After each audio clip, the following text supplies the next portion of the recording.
Our next guest has hosted a terrific power showcase. In fact, it's called the Power Showcase. Going on, 15? This is year 16. Yeah, of the this Power is an Showcase. annual visit for us. What's this, year 5 for us? At least. We're pleased to have Brian Domenico on with us once again, talking about the Power Showcase. Brian, good morning.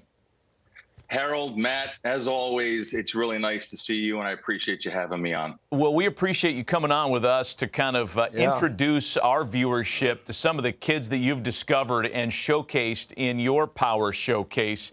I mean, boy, the list is unbelievable. We watch the video of this thing all the time.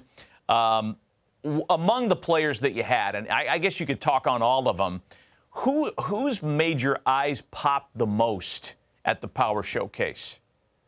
Well, as far as this year, I mean, it is tough because this was a year where there wasn't like that big human interest story of like the 525-foot home run or something along those lines. But there is a player by the name of Hogan Nelson who has attended 5 Power Showcase events, and he's actually a 3-time Power Showcase champion, and won it as a 13-year-old and a 14-year-old. And then last year had to make a really big decision. He's one of the top quarterbacks in the state of Texas, and decided last year, after having a really good showing at area code, to kind of shift gears and focus strictly on baseball. And he came back as an underclassman and won in dramatic fashion. And he is one of those individuals that you have that has the it factor. When the pressure mounts the most and his back's against the wall, somehow, some way, he comes and he ends up pulling through and winning. And that's one of those unique DNA things that I think scouts and college coaches look for. Hey, Brian, I think we're in a unique time, too, where guys have perfected the home run. And do you see that early on, the art form of guys really knowing to master their swing for homers at an earlier age than before? Yeah, I mean, I'm glad you brought that up. The old adage back in the day would be that home run derbies would ruin a player's swing. And I'd be like, that's not really true, because there's so many different swings that are applied in an at-bat, whether it's an 0-2 count, or you have to hit and run, or move a guy over, or have to purposely hit a fly ball to the outfield for a guy who got a tag from whatever base. So I think that when you also put in the very beginning, when they're 12 years old and at Cooperstown, Cooperstown has those 200-foot fences, so the kids are enjoying that. Then they go to the Hall of Fame, and the nostalgia of looking at Babe Ruth's bat and a lot of the old uniforms. Now, they're too young to really appreciate all that, but it kind of starts there. And then they come to the Power Showcase, and knowing that they're coming to the Power Showcase and ending up at the other end of the rainbow in a major league stadium to kind of be a big leaguer and whet their palate for greatness and have that prosperous energy wash over them. Now it trickles back to, okay, how are we going to prepare for this? And with how all the great metrics today with blast motion and hit tracks and all how and Rapsodo and how their videos can be broken down, and how all of the hitting coaches are vast in so many different philosophies that they break down the kids' swings, and they really start to learn how to do that. Now, you can attest to this, Harold, that when you hit a ball and you square one up, it's smooth. It's one of the most beautiful moments in all of baseball, and obviously you have to elevate to celebrate. Elevate to celebrate. I love it. That's a good Gary line. Templeton couldn't have said it better himself. That's a good line. Hey, so how do I get invited if I'm a kid, and how's that process work to get there? If Matt wants to be a 13-year-old again, how's he get into this deal? Yeah, and that's a great question. And there's a lot of different ways that you can get in. Some parents will reach out to me. Obviously, I need to take a look at some video. Then I want to take a look and see what travelable organization they play for, the level of competition.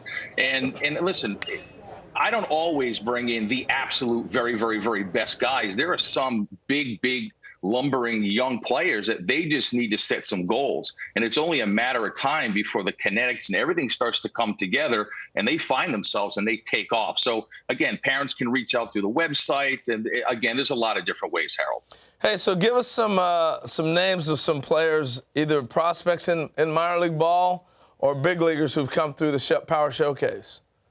Well, I think the most noticeable one was Bryce Harper, obviously. And then you had, Tristan Costas, who's now the starting first baseman for the Boston Red Sox. And when he did the Power Showcase, he hit 5 500-foot home runs, which was really incredible. And then it was Blaze Jordan that you and I had talked about many times. And then he won the junior Major League Home Run Derby. There was a young man by the name of David Denson that hit a 515-foot home run off the Jumbotron. That was back in 2012. Daniel Vogelback. I mean, there's countless guys in the big leagues. Tell us about this DiMaggio Lonero. Oh, DiMaggio Lonero, leaving nothing to the imagination. A very, very cool story. So his grandfather was an Italian immigrant. And so when he got to New York, just fell in love with baseball and obviously the New York Yankees. And when he had his son, which is DiMaggio's father, his name was Bill. When Bill grew up, he obviously was a diehard Yankee fan. So he decided to name his son DiMaggio. And his father was like, well, listen, that's kind of a tough name to live up to. And what's ironic is that DiMaggio actually told his father, and he knew about the event because two of his buddies at the event a couple of years ago, a player named Drew Rapepi, who actually was a two-time Power Showcase world champion. He told his father, he's like, I'm gonna go down and I'm gonna win it. And I think he put out some incredible numbers, 468 feet with his longest home run. And he has tremendous raw power. And like I said earlier, just scratching the surface and his potential. And I think he did Joe DiMaggio pretty proud, for sure. Yeah, I would say these kids are breaking my back looking at these videos. Italians, baby. Like Italians. I understand they also named the family dog Yogi. Is that right? Man, that's right. Living a Yankee dream there. Yeah. I want to ask you about, because there's a couple of 12U and 13U kids that popped as well. And I don't know, for me, the younger they get with the power, I mean, it makes you marvel at the command and the bat to ball skills when the kid's 12 years old. Great point. I think that some kids gravitate towards enhancing their baseball DNA and looking for that next big stage to have to compete upon, like IJ Garza you just saw. That's Tyler Cerruti. That's Sebastian Carthace, who actually won Week 9's Home Run Derby in Cooperstown. Austin Brown, who is a 14-year-old, Harold and Matt, that hit a 479-foot home run. Wow. Here it is right here. He hits it, and it goes off the back of the loanDepot sign. Check this out. Looks like Corey Hart. Beautiful, easy swing. Yep. Beautiful, easy swing. Oh, man, it's unbelievable. That is amazing. Now, one more guy, if I can here, is a 6'8" power hitter from Tennessee named Braden Turnage, and I did a little research. I think he's 16 or 17 years old. 6'8". And I did a little digging, and I wanted to find out, okay, who in today's game, position player wise, are the top guys as far as height. You had O'Neal Cruz, the shortstop with the Pirates, and then you have Aaron Judge, who plays outfield. But I wanted to dig a little deeper and find out who was the tallest major leaguer to ever play first base. And it was Tony Clark. I guess he's the executive director of the Major League Baseball Players Association, had 251 home runs and a 15-year career. But, 6'8", and he's an incredible basketball player, and he's also an ascending pitcher on the mound. Wow. That's scary. He looked like Richie Sexton. That's a good. I thought he looked like George Mirasan. Yeah, that's good, too. NBA player. Hey, Brian, we appreciate the visit as always. Congrats on another successful run on the Power Showcase. I know that kids love participating in your event. You had it a few weeks ago, and for folks that are interested, it's on the website. We have the information on the screen. Brian, we appreciate the visit. Happy holidays to you and your family. Always. Thanks, guys.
My name's Nick Presto, scout Kansas City Royals. It's a great opportunity. Appreciate you guys being here, hitting on a big league field. We're going to run you through a scout day. You know, as scouts, we're looking for a bunch of things to see if you're going to be a professional player. I mean, obviously, we're looking for hitting. We're looking for power. We're looking for running, arm strength, and fielding. Those are the 5 tools that we're looking for. All this stuff's important if you want to play this game.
Representing Puerto Rico, a left fielder out of Pro Baseball Academy in high school, Jerameel Brisueno.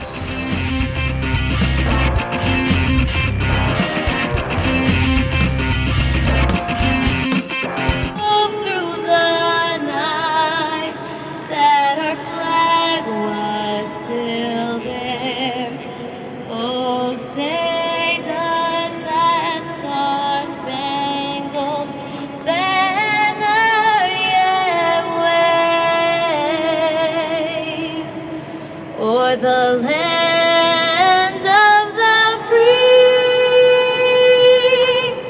and the home of the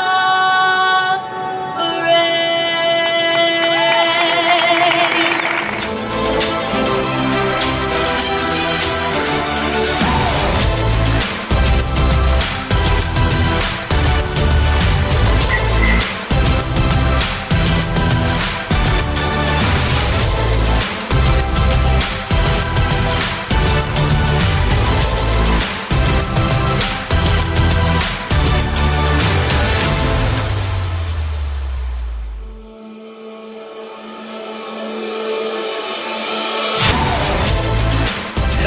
Hit well by Brisueno into the second row, home run number 1.